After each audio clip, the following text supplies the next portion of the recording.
Hello, my name's George Hune. In this video, I'm going to be showing you how to do an optimization in which projects are defined as non-discretionary, in other words, they're forced into the portfolio, and projects are forced out, so that they're not included in the portfolio. We're going to be using the portfolio that we optimized in the Maximize Portfolio Value using the Optsee Optimizer video. So, the first thing that we're going to do is open the portfolio. Notice on the left-hand side there are three columns. The first column is the Include column, and a check mark in this column designates that the project may be included in an optimization. The second column is labeled In, and a check mark in this column indicates that a project is non-discretionary. In other words, it must be included in any optimized portfolio. The third column is Approved, which indicates that a project is non-discretionary, but also that it has been approved. A check mark in the Approved column is the same as having a check mark in the In column when it comes to doing optimizations. You designate projects as included, excluded, forced in, or approved simply by checking the corresponding column associated with that project. So we're going to select Project Mensa and Project Cetus as non-discretionary. Next, we're going to force out Project Taurus, Project Centaurus, and Project Lynx by unchecking the Include box. By the way, you can also make these changes to a project in the project form itself using these checkboxes at the bottom of the project form. And you can also modify subsets of projects using the Modify Selected Projects menu item, but we'll talk about that in another video. Now, we are ready to optimize. Therefore, we click the Optimizer button at the top of the portfolio form to open the Optimizer list form.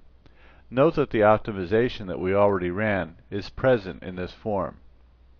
So, we click New to run a new optimization, and notice that the form contains all the optimization parameters from our last optimization, so we don't need to re-enter all our constraints.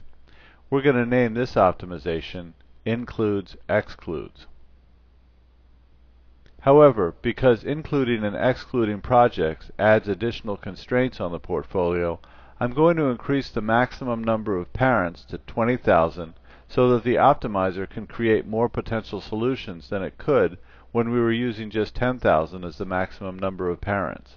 I'm also going to increase the number of generations to 40, and the number of repeats indicating convergence to 10, and the number of mutations to 20%. Each one of these changes allows the optimizer to explore the solution space of over 4 billion possible solutions to avoid what's called premature convergence, or getting locked into a suboptimal area of the solution set.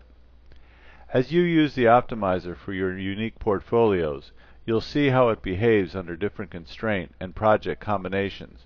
In general, the more constraints you place on a portfolio, the more possible solutions you'll want to generate in order to find an optimal solution. So we'll click Optimize and let it run. The optimization runs like before, except this time it's finding far fewer potential solutions than it did when it did not have included and excluded project constraints. As before, once the optimization is complete, the results are displayed in the optimization results form. We can see that the optimization took 37 seconds to complete, and it found an optimal portfolio with a value score of 680.1. Now, let's see how we did in meeting our constraint settings. This optimal portfolio let us spend $73.6 million versus a $75 million limit. We can use 88 of our 90 employees, and the mean probability of success is slightly above our 60% mean not less than limit. And our average time for launch for this set of projects is 11.94 months versus our constraint limit of a mean not greater than 12 months. Now, it's interesting to note in the optimization parameters that even though we set our maximum number of parents to 20,000, which means we wanted to start out with 20,000 solutions, the optimizer was only able to find 542, which shows how constrained this portfolio is. Next, we'll close this form to go to the Optimizer list form and we can see that this optimization has been added to our list. When we click on the row, the optimization results are displayed in the last column of the portfolio form, and we can compare it with the previous optimization which we did, which is called the base optimization. The base optimization is indicated by the asterisk next to the optimization name. Like before, an X indicates that the project has been rejected, and a check mark indicates that the project has been selected in the optimization. But we also have some new information. The color of the mark in the column indicates whether or not the project status in the last optimization is different from the project status in the base optimization.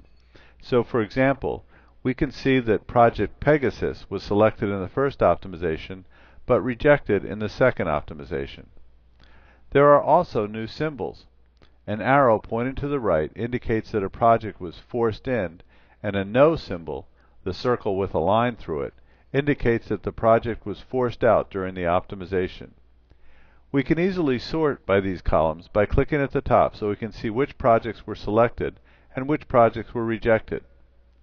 As you can see, Optsee makes it easy to perform complex optimizations that you can customize by forcing projects in and forcing projects out of the portfolio.